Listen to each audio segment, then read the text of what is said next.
नमस्कार दोस्तों, एक बार फिर से स्वागत है आप सभी का आज के सेशन में। आज का ये सेशन विशेष तौर पर उन बच्चों के लिए है जो बोर्ड की परीक्षाओं के अंदर बैठने जा रहे हैं। वैसे तो वार्षिक परीक्षा फरवरी और मार्च के महीने के अंदर शुरू हो जाती हैं। तो अब जो बोर्ड की परीक्षाएं हैं, खासतौर पर हरियाणा विद्यालय शिक्षा बोर्ड से संबंधित जो विद्यालय हैं, उनकी डेट शीट जारी कर दी गई है और 25 फरवरी से 12वीं और 26 फरवरी से 10वीं की बोर्ड की परीक्षाएं प्रारंभ होने जा रही हैं।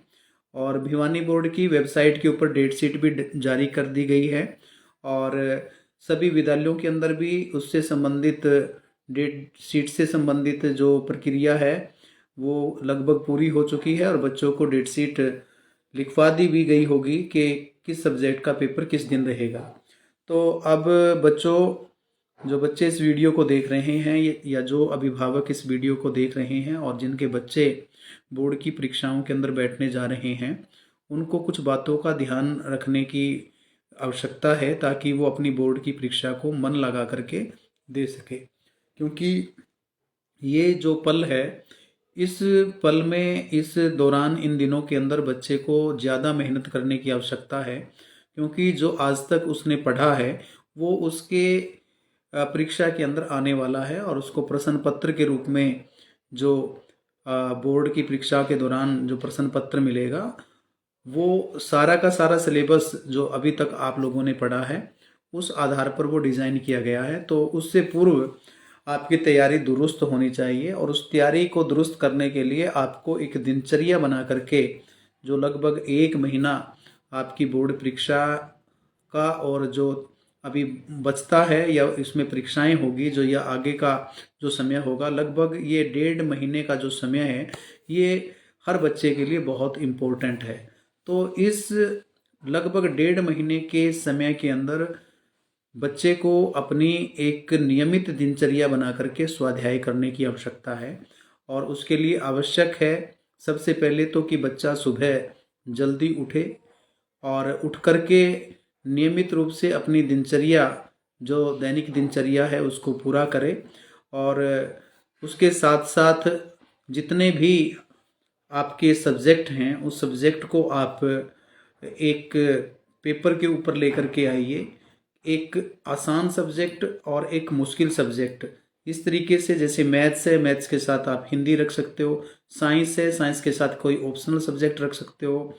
ठीक उसी प्रकार से इंग्लिश है तो उसके साथ कोई एसएसटी का सब्जेक्ट रख सकते हो।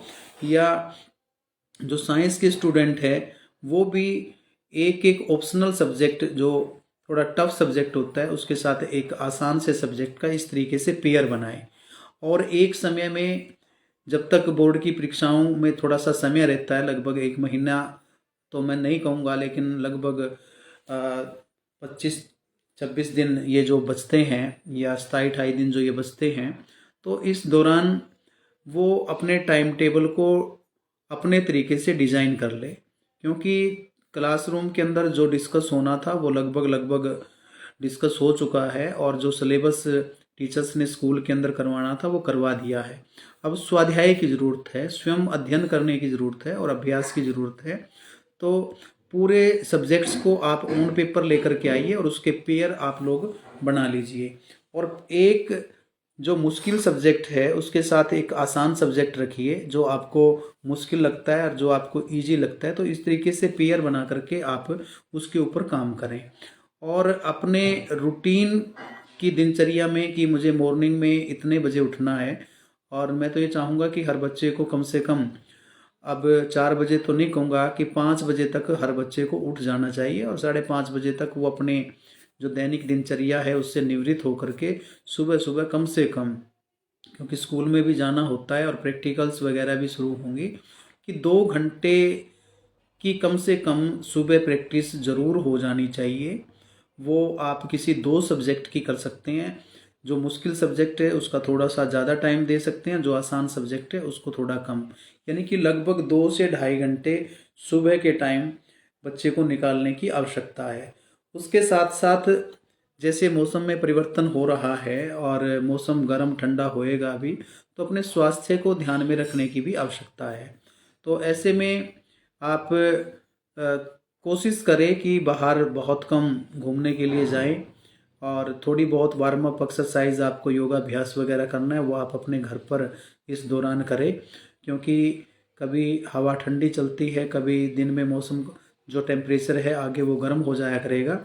तो ऐसी स्थिति में हमें मौसम के दौरान किसी प्रकार का कोई परेशानी ना हो, हमारे स्वास्थ्य में कोई विघ्न ना आए, हम अस्वस्थ ना हो जाएं, तो उससे बचने के लिए आप नेचर के साथ खिलवाड़ करने की कोशिश ना करें। अगर मौसम ठंडा है तो नियमित रूप से गर्म कपड़ों का प्रयोग करते रहें, और दिन में टेम्परेचर थोड़ा सा आगे बढ़ना शुरू हो जाएगा, शाम को और सुबह का गिरना शुरू हो जाएगा, तो ऐसी स्थिति में बच्चे बीमार होने की संभावना जो रहती है वो ज़्यादा रहती है। तो सबसे पहले अपने स्वास्थ्य के ऊपर ज़रूर ध्यान दें, और मौसम के बदलते इस दौर के अंदर आप अपने आप को कोई ऐसी उलझन में ना डाल लो कि जिससे आपका स्वास्थ्य बिगड़ जाए। तो इस बात का ज़रूर ध्यान रखना है, और गर्म कपड़े नियमित रूप से डाल करके रखने हैं। उसके बाद खान पान का ध्यान रखने की आवश्यकता है। इस दौरान कोई भी ऐसी गरिष्ठ वस्तुएं ना खाई जाए। आपके खान पान में सादगी भरा भोजन, शुद्ध सात्विक भोजन होना चाहिए, और साग सब्जियां उसके अंदर सम्मिलित हो। बहुत ज़्यादा तला भुना कोई चीज़ आपको खाने की आवश्यकता नहीं है, क्योंकि उसको पचाने में आपको ज़्यादा मेहनत करनी पड़ेगी और उसके लिए एक्सरसाइज और व्यायाम इत्यादि करना पड़ता है। लेकिन अब आपको ज़्यादा से ज़्यादा सीटिंग देनी है, इसलिए कम कैलोरी का पौष्टिक भोजन आप लोगों को करना है। आपके भोजन के अंदर फ्रूट्स को ज़रूर शामिल करें, नट्स को ज़रूर शामिल करें, दूध आप लोग ज़रूर पिएं। अनाज के ऊपर जो अपना थोड़ा सा कंट्रोल करें कि अनाज कम से कम खाएं, जिससे कि आपको शरीर के अंदर स्फूर्ति बनी रहे, और फल और साग सब्जियां आप नियमित रूप से लेते रहें। दूध का आप नियमित रूप से प्रयोग करें, जूस आप ले सकते हो, जैसी जिसकी सामर्थ्य है कि हल्का भोजन आप लें, जिससे कि आपका पाचन तंत्र ठीक रहे और आपके शरीर के अंदर आलस्य ना हो।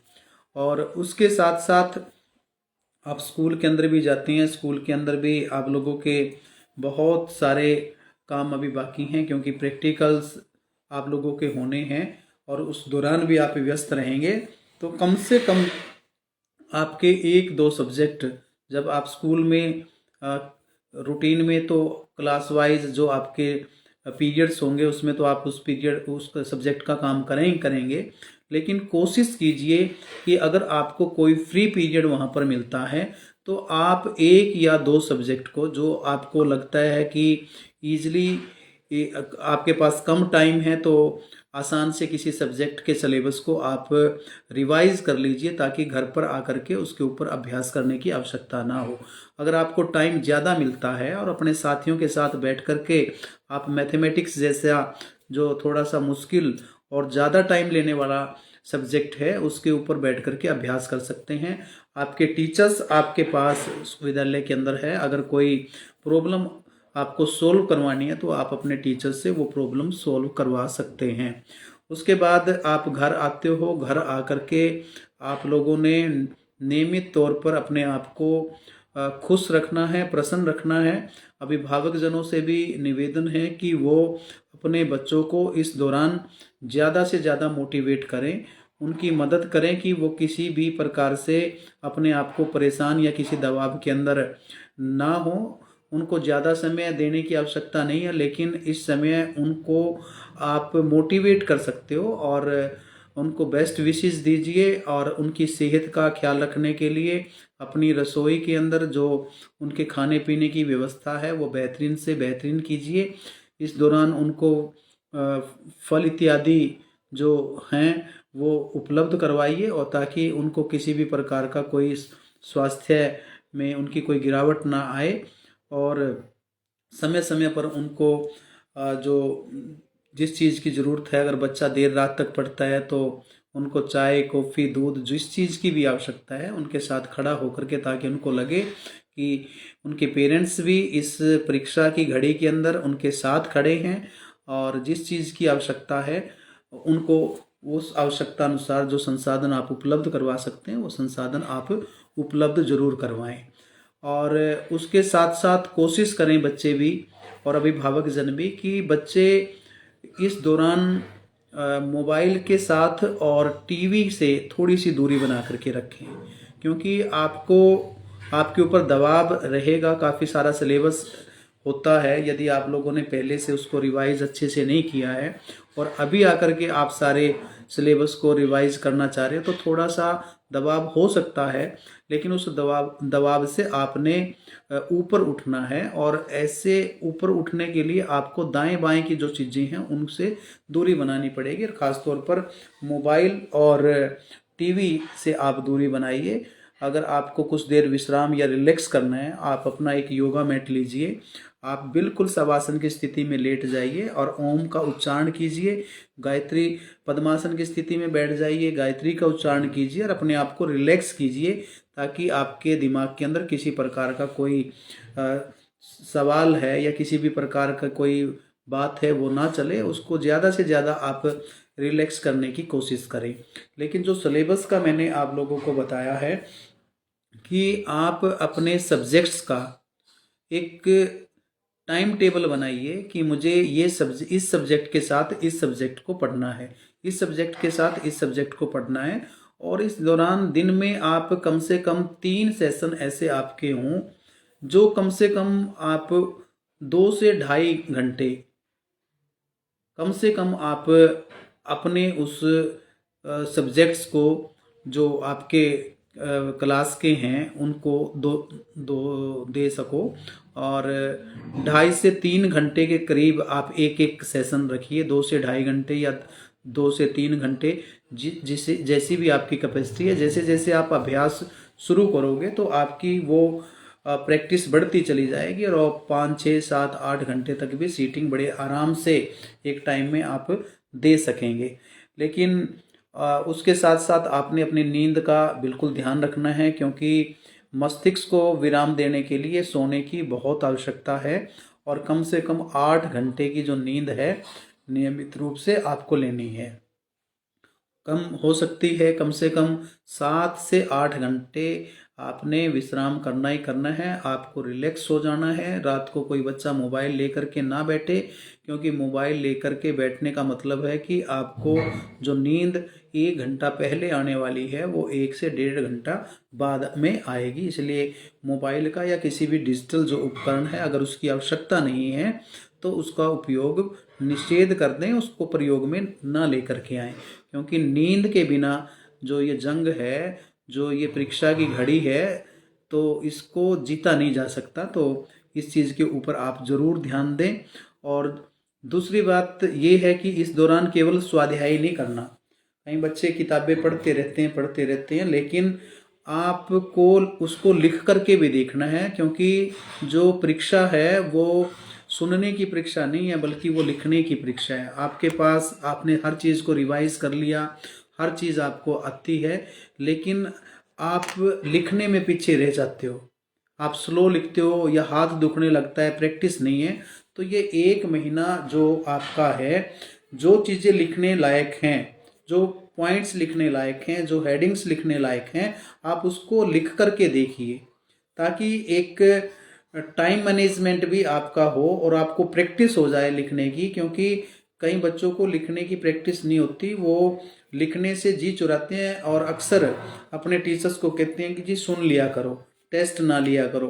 तो आप लोगों ने अपना टेस्ट खुद लेना है और आपने लिख करके ज़रूर देखना है। कम से कम 10, 15, 20 पेज के ऊपर आप लोगों ने डेली रिटन प्रैक्टिस करनी है, जिससे कि आपकी स्पीड निकल करके आए और जो वर्ड्स हैं, जो शब्द हैं, उनके ऊपर आपका कंट्रोल हो जाए। क्योंकि जब लिखते हैं, जैसे टाइपिंग करते हैं, अगर प्रैक्टिस करते हैं तो उंगलियां चाहे अल्फ़ाबेट्स कहीं पर भी हो, तो बिना माइंड के भी उंगलियां अपने आप मूवमेंट करती रहती हैं कि किस उंगली को किस पॉइंट के ऊपर या किस अल्फ़ाबेट के ऊपर जाना है। ठीक उसी प्रकार से जब हम लिखते हैं तो जो वर्ड्स हैं, जो स्पेलिंग्स हैं, उनका कंट्रोल हमारे उंगलियों के ऊपर कलम के अंदर आ जाता है, और जिससे कि ग्रामेटिकल जो मिस्टेक है उसके होने की संभावना कम रहती है। और ये तभी संभव है जब हम लोग प्रैक्टिस करके लिखें। इसलिए कम से कम 15 से 20 पेज आप रिटन प्रैक्टिस, उसमें मैथमेटिक्स भी हो सकता है, उसमें साइंस भी हो सकता है, उसमें फिजिक्स भी, केमिस्ट्री भी, इंग्लिश भी, हिंदी भी, जो भी चीज़ है आप उसकी रिटन प्रैक्टिस ज़रूर करके देखें। क्योंकि जब तक रिटन प्रैक्टिस आपकी नहीं होगी तब तक आप 100% अपना एग्ज़ाम के अंदर नहीं दे पाओगे। बहुत से बच्चों की ये शिकायत रहती है एग्ज़ाम के बाद, हम लोग देखते हैं कि सर मेरा पेपर पूरा नहीं हुआ, मुझे सारा पेपर आता था लेकिन मैं लिख नहीं पाया। तो उसका यही कारण है कि वो रिटन प्रैक्टिस करके देखता नहीं है कि 2 नंबर के क्वेश्चन के लिए कितना मुझे लिखना है और उसको पे कितना टाइम लगाना है। 5 नंबर का क्वेश्चन है, उस पर कितना मुझे लिखना है और कितना टाइम लगाना है। तो ये सारी चीज़ें तभी पॉसिबल हो सकती है जब आप उसको लिखते हो, और तब उससे आपका टाइम मैनेजमेंट जो है वो बन पाएगा। उसके साथ साथ जब आप एग्ज़ाम देते हो और लिखते हो, और लिखने के लिए आपकी अटेम्प्ट करने की जो है वो शैली बड़ी अच्छी होनी चाहिए। आप पेपर जब आपको जो आंसर शीट मिलती है, आप कोशिश कीजिए कि दोनों साइड से उसको थोड़ा फोल्ड करके या पेंसिल से उस पर लाइन लगा करके, और बिल्कुल एक सिमेट्री में एक लाइन बिल्कुल एंड तक जानी चाहिए, सेकंड लाइन स्टार्टिंग से शुरू हो फिर एंड तक जाए, ताकि एक सिमेट्री बन के दिखाई दे। और जहां पर ये लगता है कि आपको नए पैराग्राफ बनाने की आवश्यकता है, क्वेश्चन लेंथी है, तो आप प्रॉपर अपनी एक बात को, अपने क्वेश्चन की एक पॉइंट को क्लियर करके सेकंड पैराग्राफ के ऊपर आए, ताकि जो एग्जामिनर आपका है, जो आंसर शीट आपकी जो चेक करेगा, उसको लगे कि भी हाँ बच्चे ने बहुत अच्छे से अपना जो पेपर है वो अटेम्प्ट किया है, बहुत सुंदर तरीके से किया है, और उसकी बायसनेस जो है आपके अटेम्प्टेशन की वो आपको मिले। लेखन का अभ्यास ज़रूर करना है, और ख़ास तौर पर जो आपके लैंग्वेज के हैं या मैथमेटिक्स के हैं, उनके ऊपर आप लोगों को ज़्यादा प्रैक्टिस करने की आवश्यकता है। तो इसके अलावा ख़ास तौर पर जो बच्चे हैं वो लापरवाह हो जाते हैं, कम समय देते हैं, तो वो भी थोड़ा सा अलर्ट हो जाइए। क्योंकि ये 1.5 महीना जो आपके एग्ज़ाम तक का है, ये पूरे साल का काम कर सकता है। यदि आप पूरे मनोयोग से 100% आप अपनी पढ़ाई को देते हो, किताबों के साथ समय बिताते हो, तो बहुत ज़्यादा मुश्किल ये घड़ी नहीं होती, बल्कि आपको खुशी होगी और प्रसन्नता होगी जब आप एक एक चैप्टर कंप्लीट करोगे, और जब आपको ये लगेगा कि मेरा ये चैप्टर ख़त्म हो चुका है, मुझे लर्न हो गया, मेरी आंखों के सामने से निकल गया ये, और मैंने लिख करके इसको देख लिया। तो जैसे जैसे आप 10-15 दिन इसकी प्रैक्टिस करोगे, आप हैबिचुअल हो जाओगे, और एक इंटरनली आपको एक सेटिस्फेक्शन और एक हैप्पीनेस और एक खुशी मिलेगी कि मैं अपने सिलेबस के अंदर से निकल रहा हूँ, और मुझे सारी चीज़ें, सब्जेक्ट से रिलेटेड जो भी सब्जेक्ट हैं, जो भी डिफ़िकल्टीज़ हैं, वो मेरी सोल्व हो रही है और मेरी समझ में आ रही है। तो ये तभी हो सकता है जब आप रूटीन बना करके एक नियमित शैली के साथ उसके ऊपर प्रैक्टिस करते हो, उसके ऊपर अभ्यास करते हो। तो 25 फरवरी से 12वीं का और 26 फरवरी से 10वीं कक्षा की जो बोर्ड की परीक्षाएं हैं वो प्रारंभ होने जा रही हैं। सभी बच्चों को बहुत शुभकामनाएं हैं कि वो ज़्यादा से ज़्यादा मेहनत करें और अपनी वार्षिक परीक्षा के अंदर बेहतरीन से बेहतरीन परीक्षा परिणाम लेकर के आएँ। और जो सीबीएसई बोर्ड के बच्चे हैं उनकी भी डेट शीट लगभग आने वाली है, और इसी दौरान उनके भी एग्ज़ाम जो हैं वो शुरू हो जाते हैं। और स्कूल के अंदर इसके साथ साथ, क्योंकि देखो अब टाइम देने की आवश्यकता है किताबों को, उसके साथ साथ अभी चलेगा आप लोगों की प्रैक्टिकल्स भी आप लोगों की चलेगी, और प्रैक्टिकल्स में भी आप लोगों का जो समय है वो जाता है। लेकिन प्रैक्टिकल के दौरान आप अच्छे से अपने कंसेप्ट को पढ़ करके जाए। जो आपका एक्सटर्नल आता है प्रैक्टिकल लेने के लिए, तो उसको भी आप सेटिस्फाई करो, और क्योंकि वो वही चीज़ें हैं जो आपके सिलेबस की हैं। लेकिन साथ में अपनी किताबें लेकर के जाओ, अगर समय मिलता है आप अपने सब्जेक्ट को कवर करें। और जैसा मैंने बताया कि जितने भी सब्जेक्ट हैं उनके पेयर बना करके एक मुश्किल सब्जेक्ट और एक आसान सब्जेक्ट, और 2 से 3 घंटे या 2 से ढाई घंटे जो भी आपकी जो लिमिट बनती है, ऐसे कम से कम दिन में 3 सेशन आप बनाएं कि आप लगातार 2 से 3 घंटे पढ़ें और 2 2 सब्जेक्ट को आप उसमें क्लियर करें।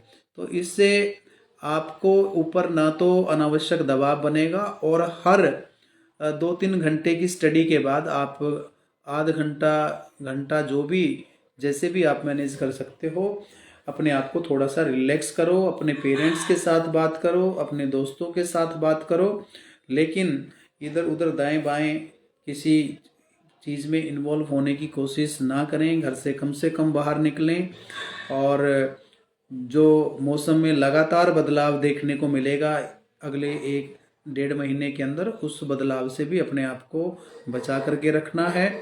और उम्मीद करता हूँ कि कई चीज़ें आपकी फेवर में होगी और आपको अच्छी लगी होंगी। अगर आप इस तरीके से तैयारी करते हैं तो आपके ऊपर किसी भी तरीके का कोई भी दबाव देखने को नहीं मिलेगा और आपको भी अच्छा लगेगा। और जितना जितना सिलेबस आप करते जाओगे, स्वाध्याय करते जाओगे, आपके कंसेप्ट उतने ही क्लियर होते जाएंगे, और जितने कंसेप्ट आपके क्लियर होते जाएंगे उतनी हैप्पीनेस और मानसिक शांति भी इस दौरान आपको मिलेगी। अगर पढ़ करके आपको खुशी मिल रही है, इट मीन्स आप ये सोचना कि आप अपनी जो ये परीक्षा की घड़ी आई है उस जंग को आधे से ज़्यादा जीत चुके हैं। क्योंकि पढ़ने में जब तक आनंद नहीं आएगा, पढ़ने से जब तक खुशी नहीं मिलेगी, तब तक थोड़ा सा दबाव हमारे ऊपर रहेगा। इसलिए जब भी आप हफ्ता 10 दिन तक लगातार जब प्रैक्टिस करोगे तो डेफिनेटली आपको पढ़ करके खुशी मिलनी शुरू होगी, और जब वो खुशी मिलनी आपको शुरू हो जाए, इट मीन्स आप ये समझना कि मैं सही ट्रैक पर सही तरीके से पढ़ाई कर रहा हूँ, और जो मेरी दिनचर्या है, जो मेरी शैली है, वो बिल्कुल सही है। और ऐसा बिल्कुल होता है। आप इसके ऊपर 1 सप्ताह तक अभ्यास करके देखिए। जो बच्चे कम पढ़ने वाले हैं, जिन्होंने कभी आज तक जीवन में 2 3 घंटे की सीटिंग दे करके नहीं देखी है, वो दे करके इस चीज़ के ऊपर मेरे कहने से 10 15 दिन प्रैक्टिस करके देखो, तो आप खुद फील करोगे कि आपकी जो सीटिंग कैपेसिटी है वो भी बढ़ेगी, और जो कंसेप्ट है आपके सब्जेक्ट से रिलेटेड वो भी आपके सोल्व होंगे। तो उम्मीद करता हूँ कि ये वीडियो आप लोगों के लिए ज़रूर फ़ायदेमंद होगी, और जिन बातों को यहाँ पर बताने की कोशिश की है वो बातें आप यदि अपने जीवन के अंदर इस दौरान शामिल करते हैं तो इसका लाभ आपको 100% मिलेगा। आप मेरे साथ जुड़े, आप सभी का बहुत बहुत धन्यवाद। और बोर्ड परीक्षा के लिए आप सभी विद्यार्थियों को हार्दिक शुभकामनाएं। जय हिंद, जय भारत।